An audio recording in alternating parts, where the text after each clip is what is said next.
the dashboard designs that we did.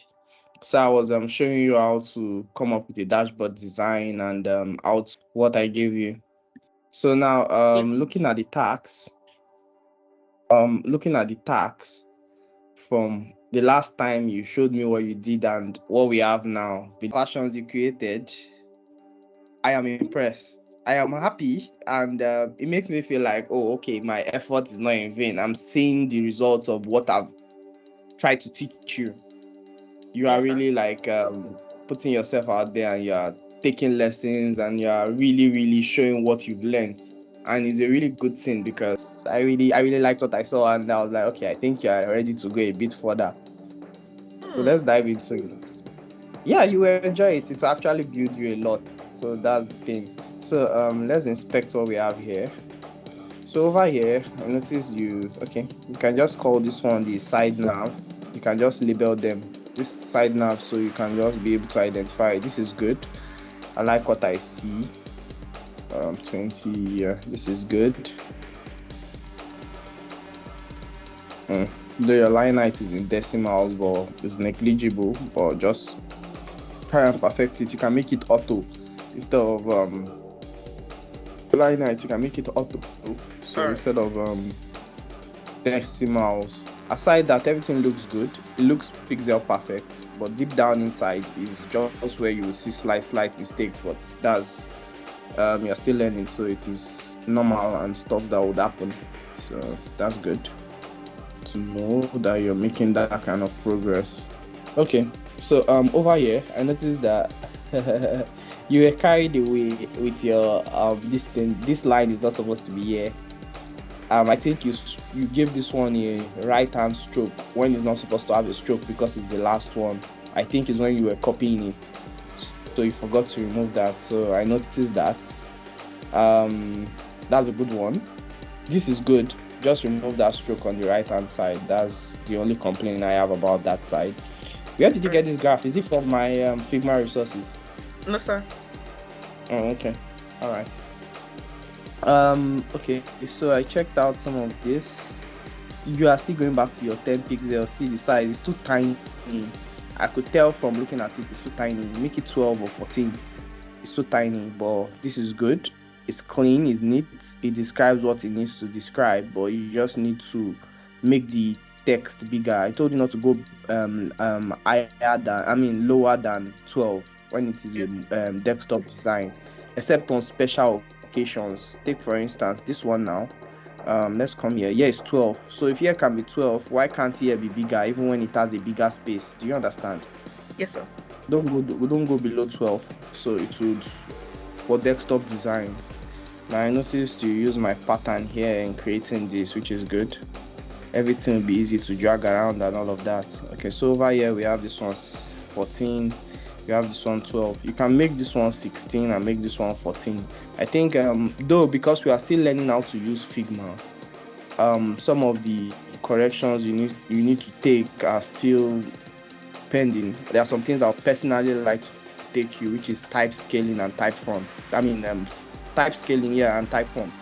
So you can know how to use fonts, how to merge fonts, how to use them in terms of hierarchies, so you can tell a good story and people don't strain their eyes in looking at it.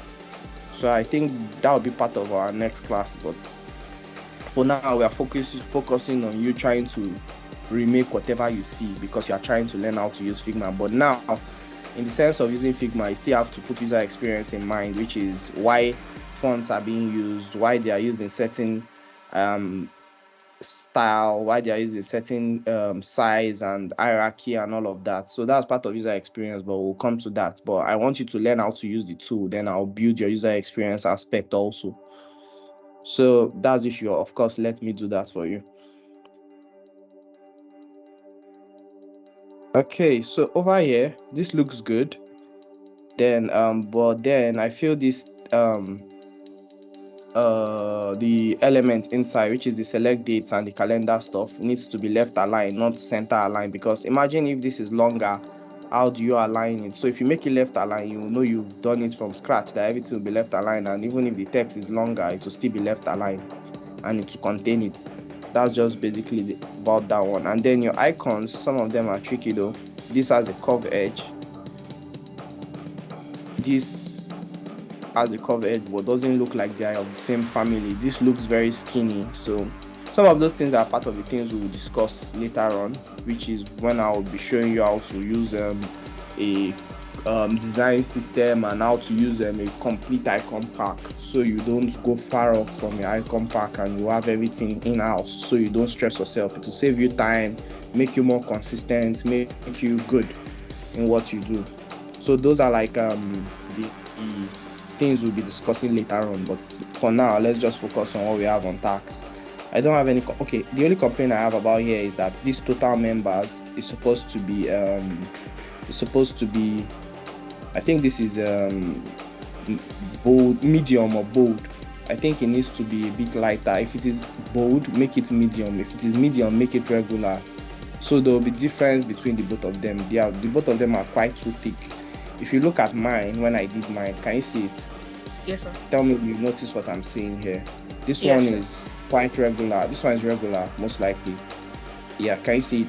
And then I Yes, still sir. reduce the opacity. That's what we call trying to make your users see things in an easy way in terms of visualization. So that's what I'm trying to explain to you. Aside that, this looks good, well spaced out and all of that is good. Over here, I like what I see here. And can you see what I'm saying? Over here, if you notice, the person's name, Phoenix Baker, is different from the members in so time. It makes it easier to look at. Do you understand? You know that, Yes, oh, sir. okay, the top one is in here, but this one is not. It's not as if it's hard to look at, but it is not as easy as it should. So basically, I have no complaint about here. You did it well. And then if you notice the images, did you notice what I was telling you about the images? They are all looking towards the same direction. Even if, so based on the fact that I was telling you that, yeah, you can select types of images and you use that, the plugin I recommended, which is the content reel, right? Yes, sir. Oh, okay. You went back to watch the YouTube video. Yes. Oh, okay. Yeah. So you will pick one or two things that you've forgotten, right? Yes, sir. Okay. This is good for me. I would say, yes, you did it really good. Then for the dark mode, I can see you're still, you still need to work on dark mode more so you can get familiar with it. Take for instance, the only complaint I have here is this line here is too bright. You're supposed to remember, for my own, I was telling you that I have to be consistent. It was the same line with dimension. Okay, I used them in 00010. If you notice, it's the same 00010 here you used. But over here, I can bet it is not the same, which is this one over here. You used F1, F1, F5, 10%. Over here, you didn't use the same thing. That's why the line is looking too bright. This one looks 100%. You didn't even make it 10%. It's 100%. So you need to make sure whatever you are using as your borderline. So if you notice, these borderlines are subtle. They are so calm and pleasing in the eyes, but this one looks sharp and piercing in the eyes. So you need to make sure you take note of all those things. They are essential when you design. They are essential and part of the things that a user will look at, or will I say someone that is truly a fan of design will look at. Also, this search bar, if you can make it lighter to like maybe the same opacity as the lines you'll be using, that will be fine. I like the fact, okay, over here, if you notice, you corrected that stuff I mentioned over here. So this one looks very pleasing in the eyes. If you notice, I like the fact that you colored here this color to differentiate it from others. Good work for that. This is very, very pleasing to look at. Okay, see another thing about your stroke. One was too bright, one was perfect. Now this one is we can't even see the stroke. If you look at it, you can't see the stroke. So use the same F1 that you used and make it 10% here for the stroke outside, because nobody will notice that they will know it's clickable, but you need the stroke, because if you look at the white mode, the stroke is there also. So take note of that. I like this aspect. I have no complaint. Just increase the font size of this one from 10 or whatever it is, I think, to maybe 14 or 12 or something. Just increase it. Okay, I think it is 10. Over here you use 12, so I think you should just increase it to 14. and you are using pop-ins here, use inter because everything on this screen is inter at the moment. So use inter so you don't mix fonts. Do you understand? Yes, sir. Okay, great. Everything looks good here. I like this, the arrangement. They all look really good, and all of that. Yeah, it looks good. It looks good. I really like what I'm seeing down here. It looks perfect here. See what I was telling you again. Now it is easy for someone to look at. This Phoenix Baker now is 100%. This one is definitely 75 or 80%. Yeah, it's 80%. So you can make it 75 later on, which is good. The main one should be 100. The next one should be 75. That's when you start working with color scheme. When you start working with color palette and the likes. I will explain that. That's still part of things you need to learn. But for now, you know what our aim is. So we'll still work on all those things gradually so that you will understand the benefit of those things. It's not as if it's there for decoration and all of that. Those color tones and shades are important to emphasize some of these things I've mentioned. Instead of you changing the opacity, you will just have a color palette, you just select and to change it. This is what I'm talking about, just for reference. So if you notice this color, let's assume I want to change it. I'll just come here. If you notice, we have 180, 60. Those are color shades that needs to be created, but that's still in future lessons. Okay. Yes. Now over here, I like what I see. I have no complaint. This is good. Just make those corrections as mentioned. This is similar to what we just saw right now. It looks good. Yes. Also. So generally, I would say you did very well. Just make those corrections as mentioned, and once you make those corrections, you're done with this one. But we'll still come back to it. Also, I want to commend you. I like the fact that you're arranging them on an horizontal line, so it's easy for us to refer back to whatever we've mentioned, because at some point you might be needing some of these things. Do you understand? Yes, and I like the fact that you are labeling them properly. So you already labeled it week 1.